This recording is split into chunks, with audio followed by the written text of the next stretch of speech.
Today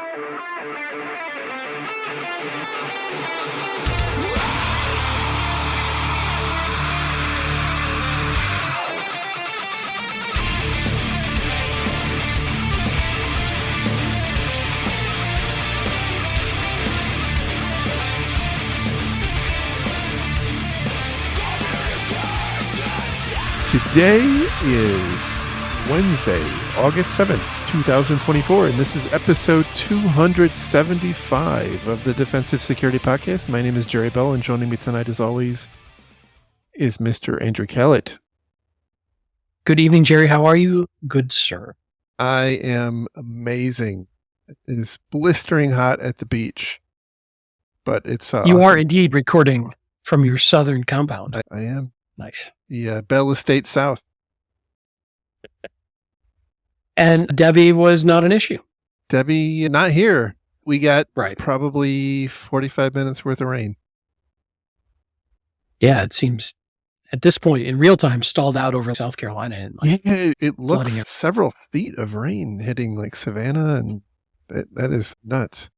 But no, it was not a big issue here. I was pretty worried. I packed up all my Milwaukee batteries with lights and whatnot in preparation for the worst. Got extra tranquilizer for my dog who hates storms, but no, it's been absolutely amazing here. So you took the tranks instead? Is that what I'm hearing? Absolutely. You gotta sleep somehow. Yeah. That's fair. I'm glad it was a non-event, at least for your little neck of the woods. Yeah. It was nice. You could actually see some of the storm clouds off in the distance. And that was the best way to watch a hurricane, is when it's far away. That's true. A few I've been through, stuck on islands, but Yeah, that's right. Since I've been here, I have been in the building for 2 hurricanes, and the building's been hit by 3 tornadoes. And then there was also a unsuccessful base jump. so we're saying you are cursed? Yeah. Is that what we're saying? I am think the so. human equivalent to a plastic flamingo. That's which fair. attracts tornadoes, for those who don't. Anyway, yeah. After that meteorological update, Yeah. Just a reminder that the thoughts and opinions we express on the show are ours and do not represent those of our employers, past, present, or future, maybe even our pets. or our pets. My pet is looking at me right now, and she says, nope, not her opinion. Fair. Okay. I would say that this is going to be a CrowdStrike heavy episode. 3 weeks in a row. CrowdStrike. It continues to get more and more interesting. Obviously, the main event itself is largely behind us, and now we are in the lawyer up phase, the party.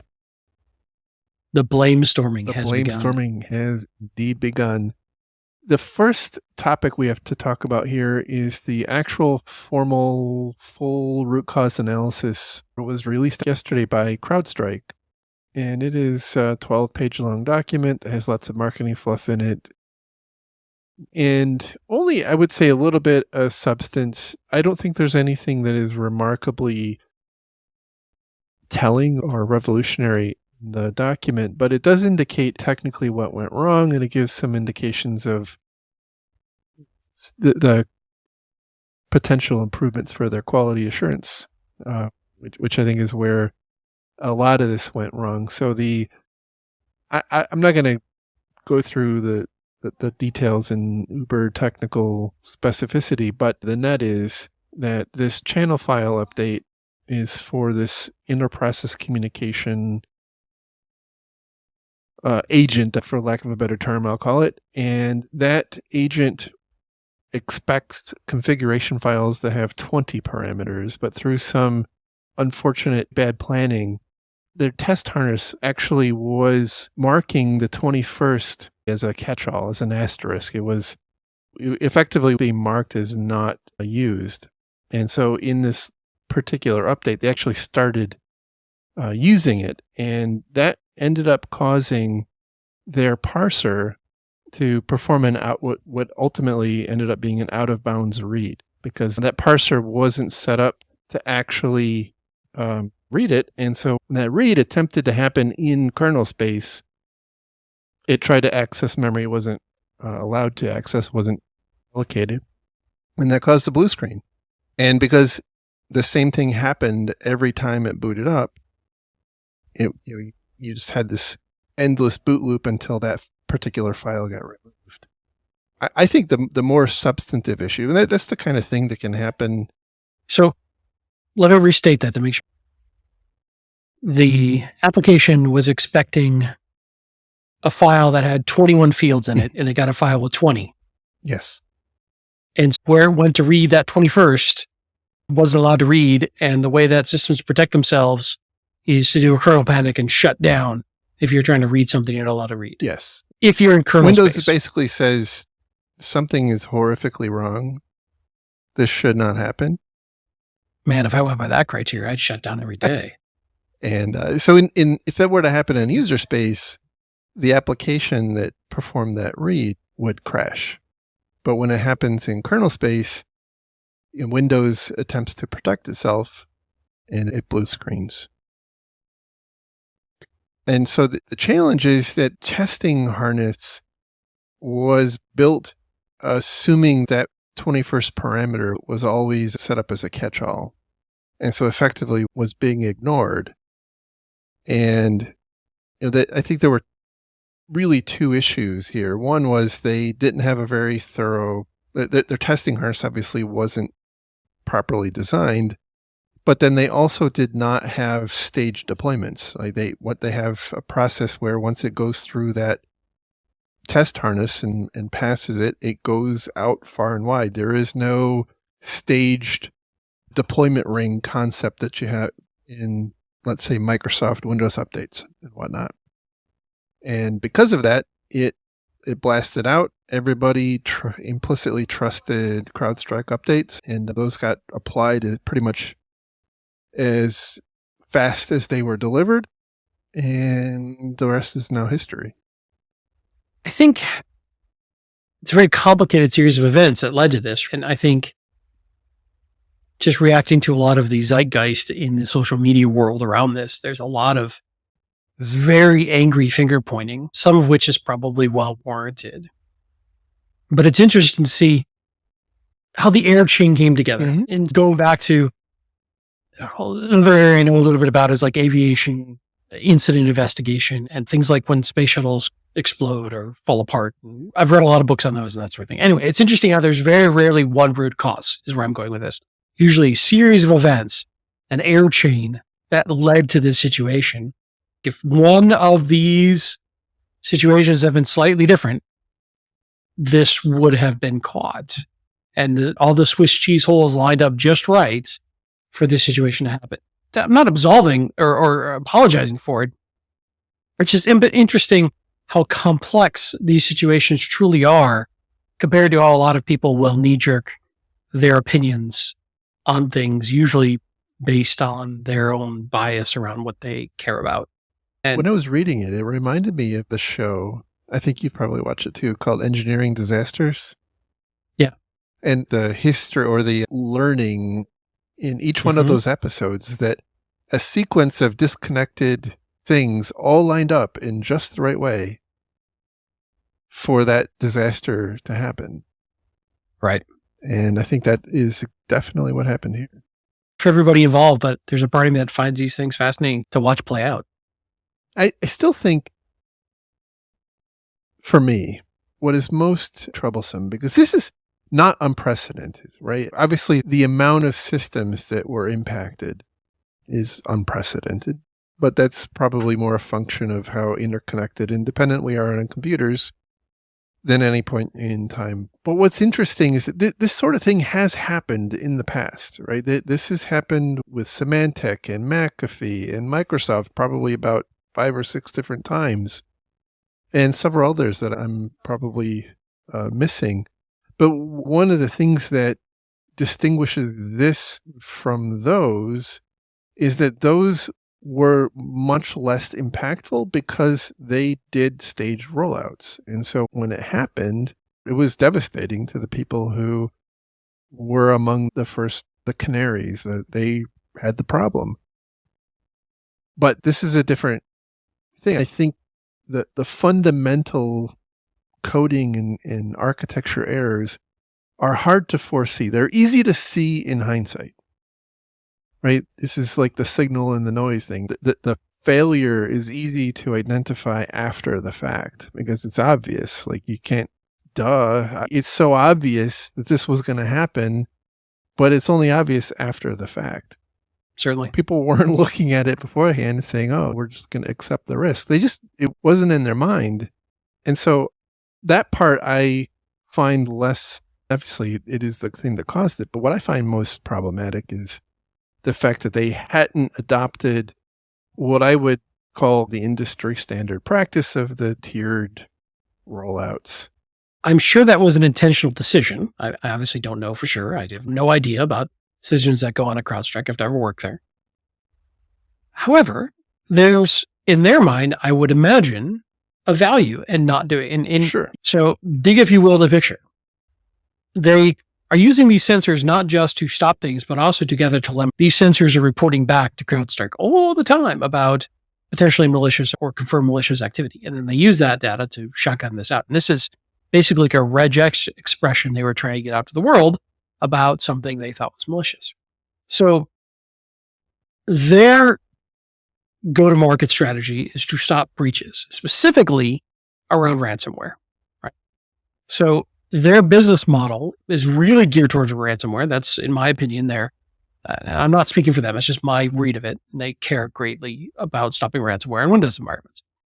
So they know that ransomware spreads quickly and rapidly. And I'm sure in their mind that the value of getting these updates out as quickly as possible to as many sensors as possible is a valuable thing to do. Mm-hmm. So let's say they know about a new attack type and they pick it up at one customer and they start staging this and they stage it to 10% of their customers, then 30% of the customers, and then 50% of the customers. Meanwhile, you're at a customer who hasn't gotten it staged yet and you get hit by it.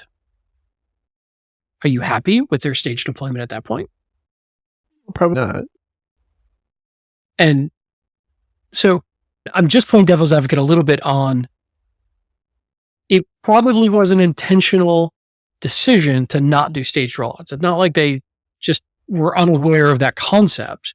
I think they felt that there was value in updating as rapidly as they possibly could to as many sensors as they could.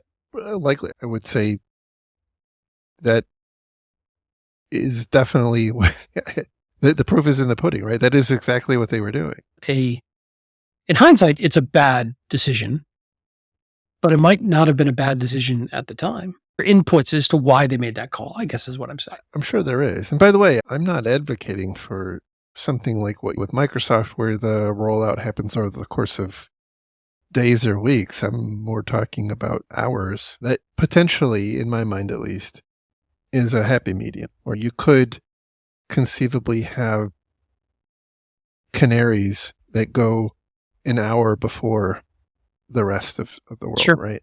So yeah, you miss an hour.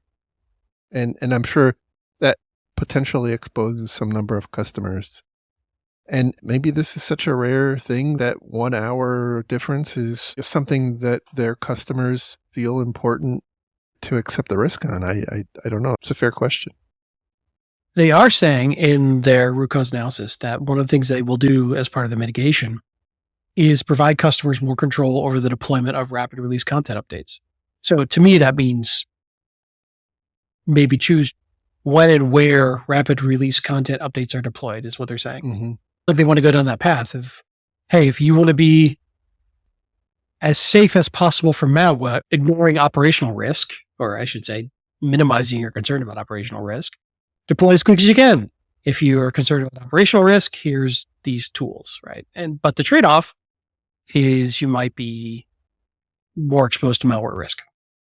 Correct. And from a customer perspective, it does give you the opportunity to do your own soak testing. But I think you probably also, again, depending on your risk tolerance and size of your environment and exposure and whatnot, would do well to do your own sort of testing before you push it out far and wide. But again, that takes resources, it takes time, it takes people, it takes labor. And if it drops on after work right before a long weekend, are you going to going to have the appetite to do that. And how consistent is your fleet? Are you on the same patch level? Are you on the same build? Are you on the same hardware? There's a whole lot of things that come into play. And if you're only testing on a couple of examples. Yeah. I don't disagree. I know I'm being a little contrarian on this. It's more a matter of, again, people are saying things like, if you only just, and I'm like, think that through a little, and you're going to find out that there's still holes in your planning and that you may have to accept some risk for the benefit of the tool. And I don't have a way to solve that for you.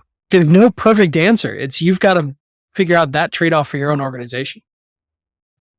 Yeah, I think that's fair. The other, again, I don't know a whole lot about their release pipeline process, but I find it fascinating that they clearly don't, as part of their release process, verify that it doesn't blue screen a system. Like there's a very different distinction between this channel file update causes CrowdStrike to crash or for it to not detect things and then require a subsequent to fix it versus the agent is now creating an unbootable situation. And it seems like there's a very utilitarian, very specific set of tests, and I think deterministic tests that they could put in line in their release pipeline. When you deploy it onto X number of different Windows systems, does it crash? And if it doesn't, then you release it with the assumption that if it's not a catastrophic problem, any other problem could be fixed with an update. Yeah. Or if it's not crashing on the large deployed population set example, any crashes you have will be limited to relative small percentage of systems. All right. So anyway, it's an interesting read. There's obviously, I think it's 12 or 13 pages long. A lot more technical details about the actual nature of the crash and whatnot. So I invite you to read it if you're interested in that sort of thing. Moving on to the next story, which is related. This one, I'll take a step back and say, for those of you who aren't aware, there's a bit of a war of words between Delta Airlines, CrowdStrike, and Microsoft. So Delta's CEO, Ed Bastian, is very famously now said that this outage has cost Delta Airlines about $500 million in losses. And that he feels compelled on behalf of his customers and shareholders and employees to try to recoup some of those losses. And so he's signaled that he's going to be suing both CrowdStrike and Microsoft. And we've talked about this a little bit in previous shows, but now CrowdStrike and Microsoft have separately responded to those legal threats. I don't think they've actually materialized as filed lawsuits yet, but the first one is from the Register, and the title is CrowdStrike Unhappy About Delta's Litigation Threat, Claims Airline Refused Free On-Site Help. So this particular story is about a open letter that one of CrowdStrike's lawyers sent to the legal counsel that Delta retained. And I think that legal counsel is some fairly high-profile legal team that was involved in prior high-profile cases. In this, I'll summarize, this letter is basically saying you, Delta, should be cautious about what you ask for. And by the way, if you are going to proceed with this, we would expect you to retain a certain set of information that we think will be useful in this litigation. And there was one quote I think summarizes the whole thing very well. And it says, should Delta pursue this path, meaning the lawsuit, Delta will have to explain to the public, its shareholders, and ultimately a jury why CrowdStrike took responsibility for its actions swiftly, transparently, constructively, while Delta did not. Now, there is an interesting adjunct to this that both Microsoft and CrowdStrike had offered assistance to Delta. And in the industry, there's lots of armchair quarterbacking about how silly that is, because what would they really be able to do, right? Like in this particular instance, you need hands and feet going and sitting in front of computers to do the thing to get the systems back up. And so what were either CrowdStrike or Microsoft really going to do? And I think that's a fair characterization, but it's not highlighted in this particular letter. But Delta, to both Microsoft and CrowdStrike, basically said, no, we're good. We don't need your help. And so now both CrowdStrike and Microsoft are throwing that back in their face, saying, if it was so horrible, why didn't you accept our offer of help? But I think, that does beg the question, what help could they really have been? And I actually don't have an answer for that. Yeah, it's interesting because these lawyers for CrowdStrike and Microsoft also go into this whole, and this is clearly for public and posturing around lawsuits, but saying, hey, what you, Delta, clearly were different in the way you approach this than your competitors. So what's up with your organization that makes you different? Why didn't you want our help? What are you hiding? And implying that some dirty laundry would come out on Delta's side, and they've got skeletons in the closet that Microsoft and CrowdStrike are aware of, that they are brandishing of, hey, if you want to drag us into court, you're not going to come out of this unscathed, which I'm sure this was going to come up great during negotiations for renewal on CrowdStrike with Delta. I'm sure that sales team is really happy right now. Oh. This is wild. I also, and we've talked about this before, I don't know what sort of legal leg Delta really has to stand on. I guess this is what the court system will explore. But yeah, it's an ugly one. And it was pretty aggressive on both Microsoft and CrowdStrike's lawyers' parts to be like, no, Delta, yeah, we screwed up, but you screwed up a lot too. So the Microsoft response, and there's a similar article from The Verge titled, Microsoft says Delta ignored Satya Nadella's offer of CrowdStrike help. And Microsoft similarly wrote a letter to Delta's lawyers. But this one actually shines a light on a perhaps question or line of questioning that I hadn't thought of before. And it does highlight, again, that Microsoft obviously did reach out and offer help, and they were told that, no, they Delta, have it under control. And what Microsoft and the reporter on The Verge seemed to be insinuating is that the problem for Delta was not actually with Windows. Obviously, the problem started with CrowdStrike causing their Windows systems blue screen.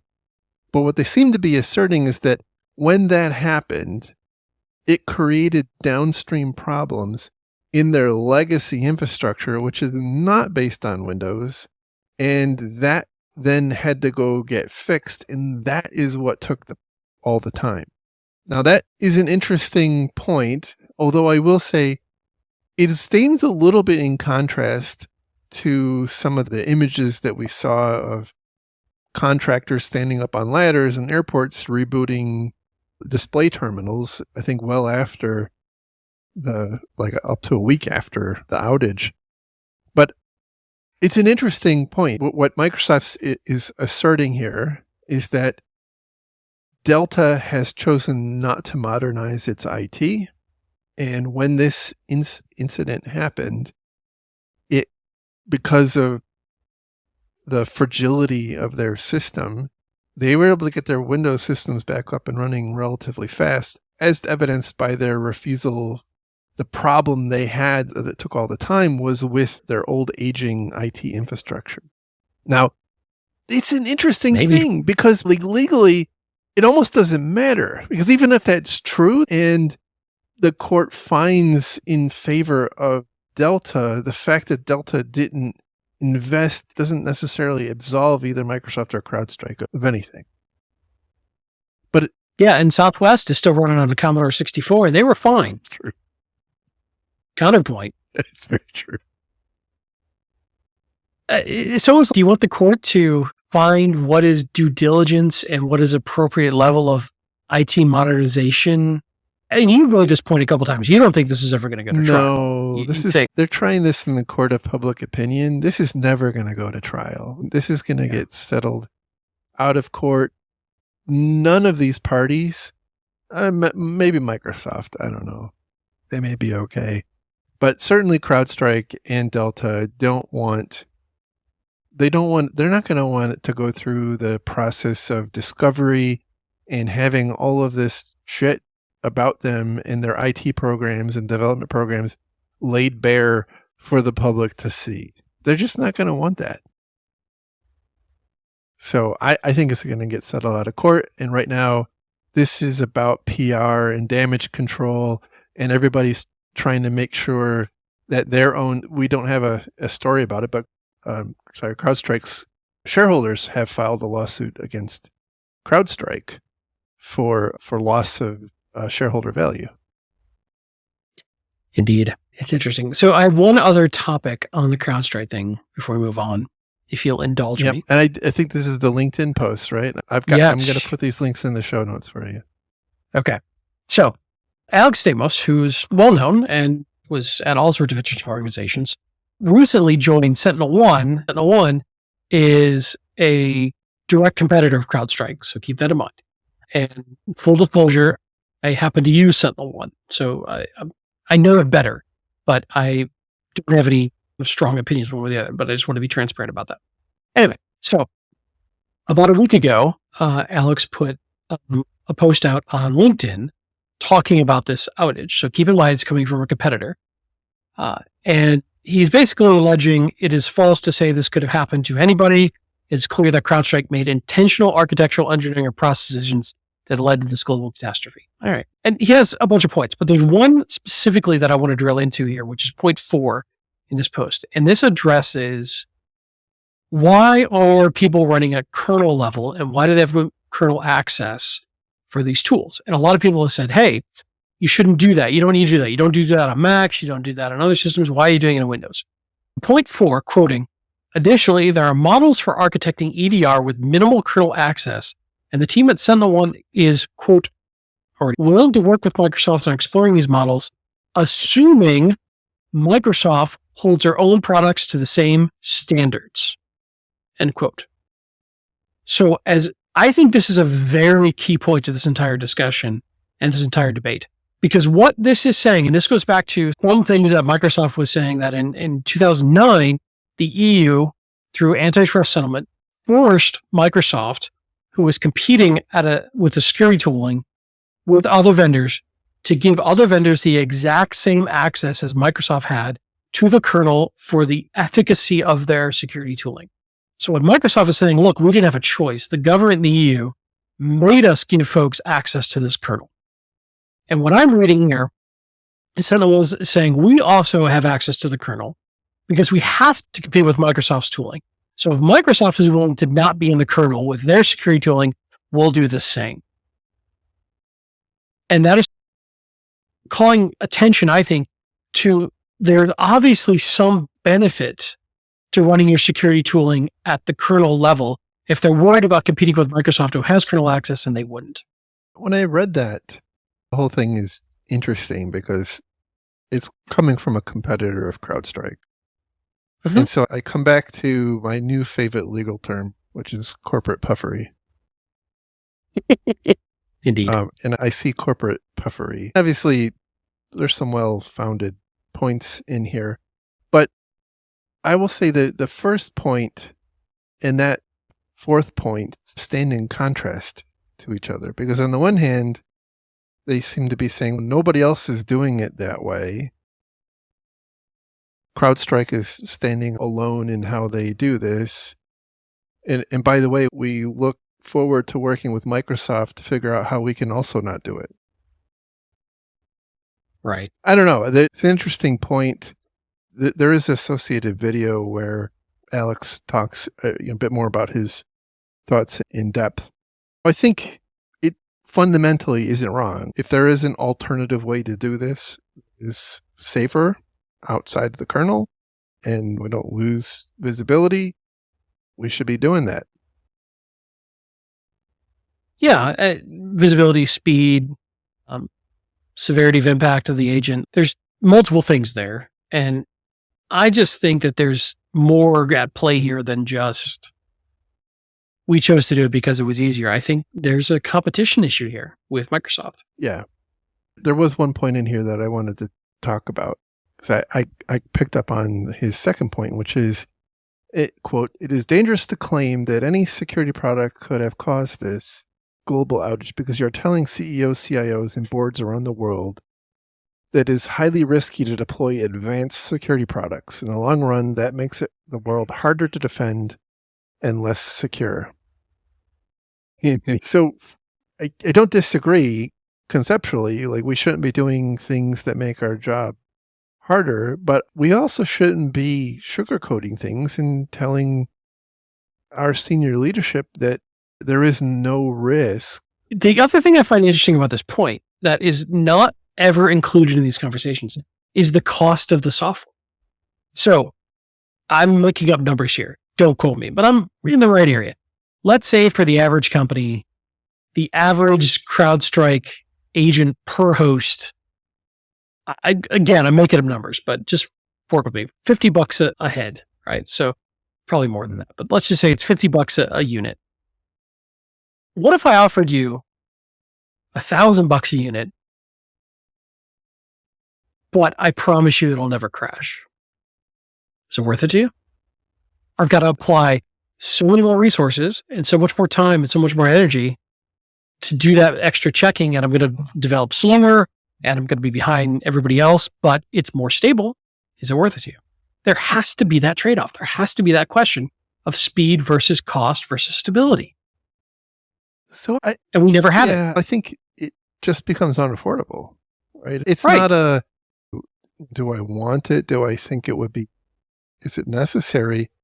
At that price point, you're basically probably spending 2 or 3 times more than your overall budget just on a single tool, not even including what it would require to run the tool.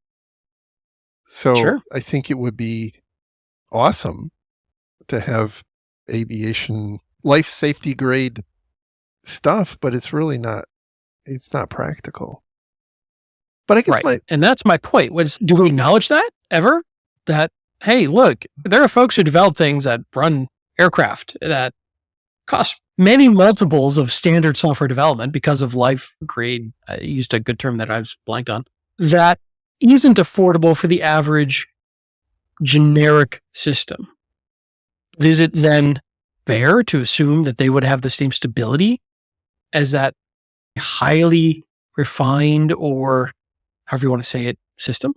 Or are we just deluding ourselves? No, I strongly suspect most organizations would not say that it's worth it to them, right? They would trade off some amount of downtime or the chance of some amount of downtime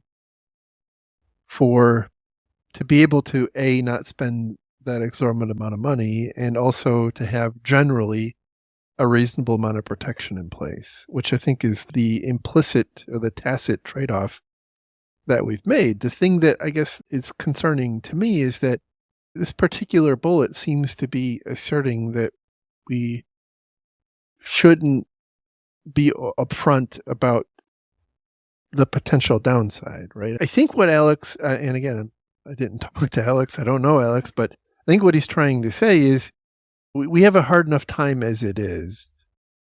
We have a hard enough time allocating money for security programs as it is. And if we go and we tell our senior leadership team that, hey, not only do we have to spend all this money, but by the way, there's a non-significant chance that it's going to cause a global outage for us because it happens to everybody. I think that's what he's railing against. But on the other side, I think we, at our own detriment, tell our boards that there's no risk in running CrowdStrike or Sentinel-1 or any other program. Let's take it back to password managers, right? When somebody has a problem, like LastPass did, for instance, we all came out and said, look, don't throw password managers out. Right. Like, you're still better off running a password manager. Statistically and everything else, you're still better off using unique, complex passwords on every site. You manage through Password Manager. It's still better, even with these sorts of circumstances. So I feel that's a similar conversation. Yeah, there's a risk, but there's no zero risk here. You can't be in business and have zero risk. So you've got to, I think Alex knows better, frankly, than to try to imply that there's a zero risk option here. There's always some trade-off. Yeah. I think he's two things. One is he works for a vendor, and so he needs to make sure that companies still keep buying XDR software. But I think more broadly, he is hoping that we don't shoot ourselves in the foot by talking our senior leadership team out of allocating money for these important products. That's fair. And by the way, I don't know Alex. I think I've met him once or twice, but I certainly am not trying to know what he's saying. I think it is somewhat disingenuous to say that there's zero risk in running software like this. All right. So moving on to more exciting things. From Security Week, the title here is Thousands of Devices Wiped Remotely Following Mobile Guardian Hack. So Mobile Guardian is an MDM solution, mobile device management solution, who focuses on the education sector. They had an incident on August 4th that resulted in some number of their iPads managed through their platform, being deregistered. In the process of being deregistered, that caused the devices to be wiped. And there's actually some fairly sad-looking pictures of kids in front of stacks of broken iPads because wiped. This particular article doesn't go into it, but it seems like this company, Mobile Guardian, has actually had a run of some security-related issues leading up to this one. This one apparently isn't related to the prior ones, but it does give me concerns about the health of their offering. Right now, in fact, they've actually got their offering deactivated. Any systems that are managed by them are currently not functional until they fix whatever issues they have. I think they took a proactive step of disabling central management infrastructure. So that's rendered the functionality of those devices pretty significantly. Yeah, it's an interesting attack vector. Somebody gets into your centralized management software and can just wipe all your devices. That's tough to recover from. Not one I'd thought about before, to be honest, from an MDM perspective. Yeah, the IT tools have long concerned me, where you have central management of your infrastructure. In this particular case, it's outsourced to a third-party company. But we have lots of different flavors, whether that's like Ansible or Salt or Active Directory or many, many others. That serves as a concentration point. Like, it is a place that an adversary can go with one area, cause untold chaos for your organization. And so it really needs to be well protected. And in this instance, the country of Singapore was pretty significantly impacted by this. And so they have actually decided to move off of Mobile Guardian. Going to guess they won't be the last one. Yeah, this is an interesting corollary of, is it worth it to have the protection? They've decided, nope, move it on. Yeah, We don't need it. My guess is they'll move to something else, but I should say not even just the protection, but the manageability, which, yeah, you're right. They're going to go to a competitor, I'm sure. But the capabilities offered by the centralized manageability is what can be used against you, which is what you were saying. But I don't know how you'd manage a modern large infrastructure without it. You just got to protect I don't think you can, but I also don't think that many IT shops spend enough time thinking about how to protect those, orchestration and management platforms. And I also don't think that we necessarily do enough due diligence on companies like Mobile Guardian. Again, I don't know. This is the first time I've ever heard about them. I don't know anything about them. They could be an absolutely fine company just having a bad run. I don't really know, but I think it's to me, a highlight on an issue that I think is going to continue to grow in prominence. So now on to the other topic I want to talk about, which is really focused on targeting IT people. So the first story is from Bleeping Computer. The title here is Stack Exchange Abused to Spread Malicious PyPy Packages as Answers.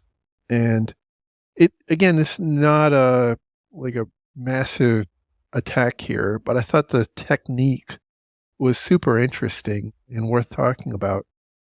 There's a couple of different blockchain platforms, one of them called Radium, and I forget the name of the other one. Radium doesn't have any Python modules. And so what the adversary here did was they created some malicious repositories in the PyPy repo.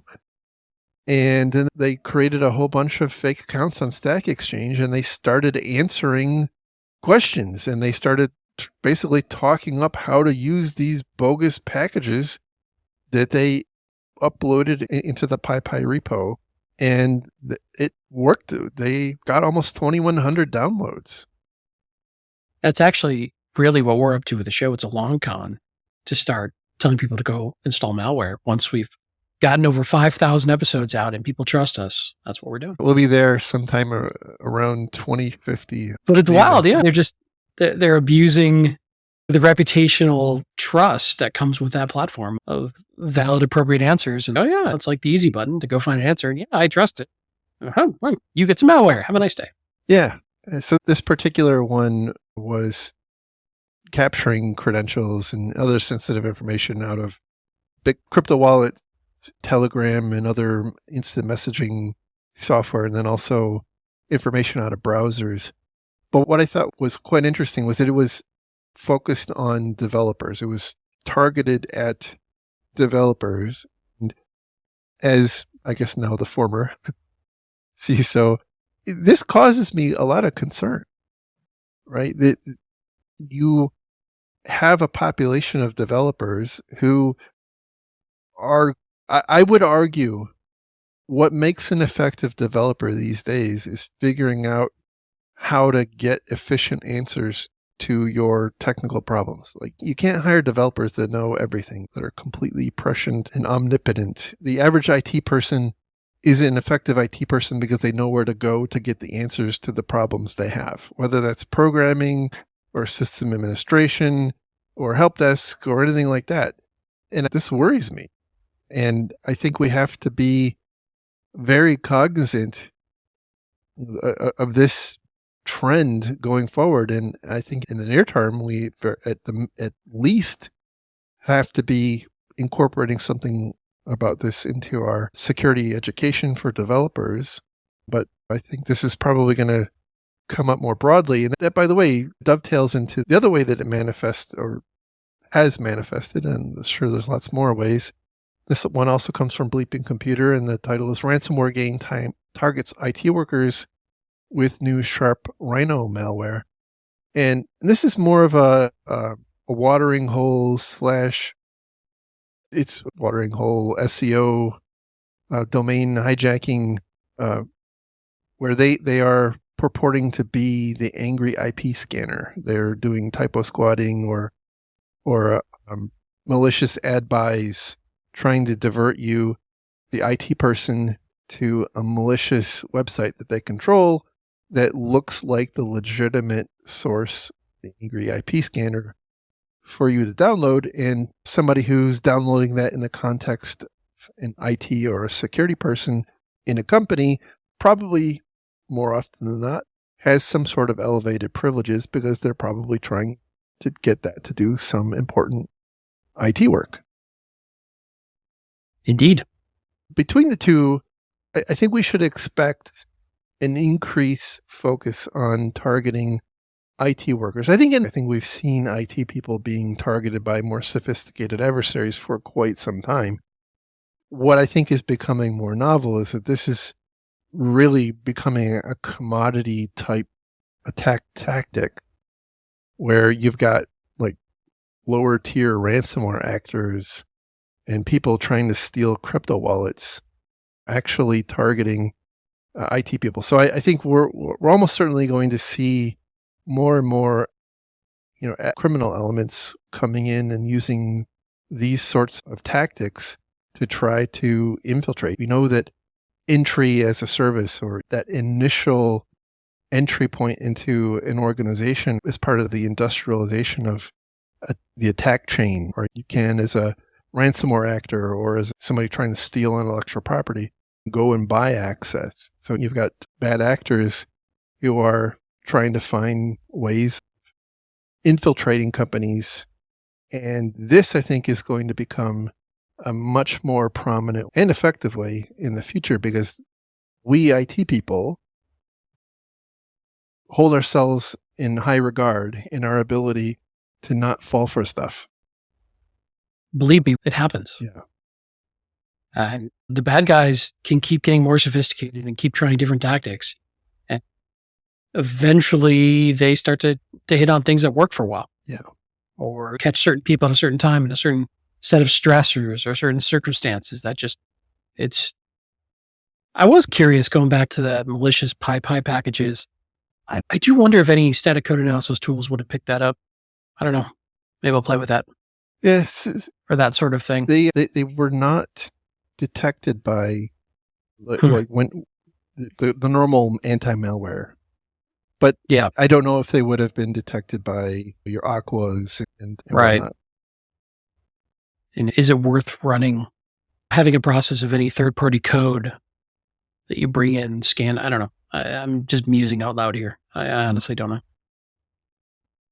And I think for a while, Google, I think a couple people were trying to do like a safe package repository. Yes. But it was vetted and secured. And I don't know how well that's been adopted, but might be another idea. Don't just get random stuff, like only go to the safe account.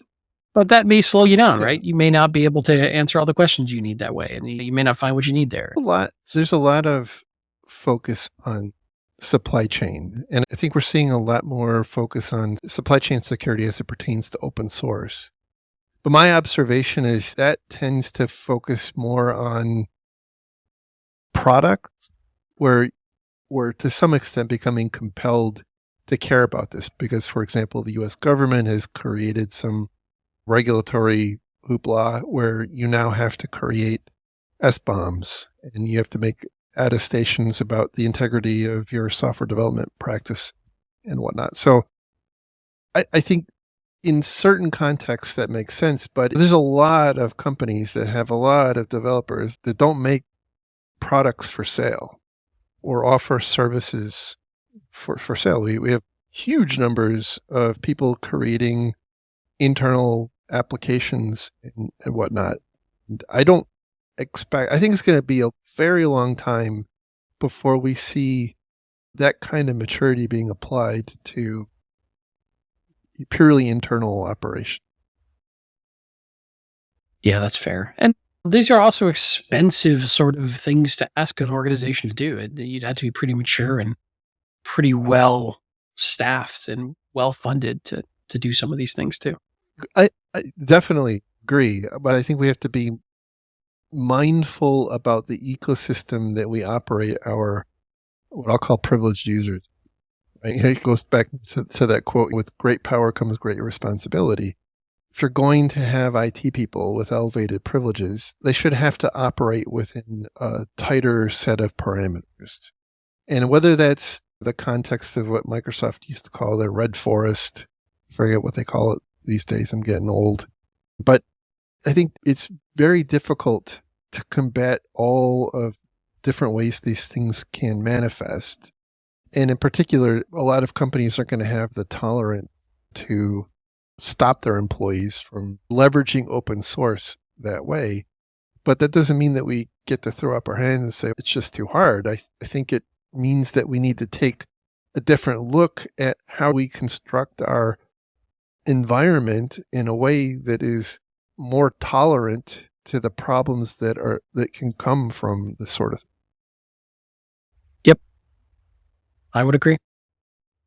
It makes me think also somewhat similar, like if they're a high value target, similar to how executives are a high value target, it's all the more reason they shouldn't break the rules or have exceptions to the rules, because the consequences of them being hacked in some way are so much higher than the average employee. Oh, 100%. Absolutely. All right. That is the show for today. I appreciate everybody's attention. Thank you for working through my noisy cat and our technical problems. If you like the show, you can find all of our back episodes on our website at defensivesecurity.org. You can also find us on your favorite podcast platform. I think we've got them all now, if I'm not mistaken. Pretty much. Unless there's ones out there we don't know about. We'll try. Absolutely. You can follow me on the Fediverse at jerry@infosec.exchange. You can follow Andy where? Also on the Fediverse at lerg, L-E-R-G, at infosec.exchange. Also, I'm still hanging around the Twitter/X world, also at lerg, L-E-R-G. All right. I look forward to talking to everybody again real soon. I hope you have a great week. Thanks, everybody. Bye-bye.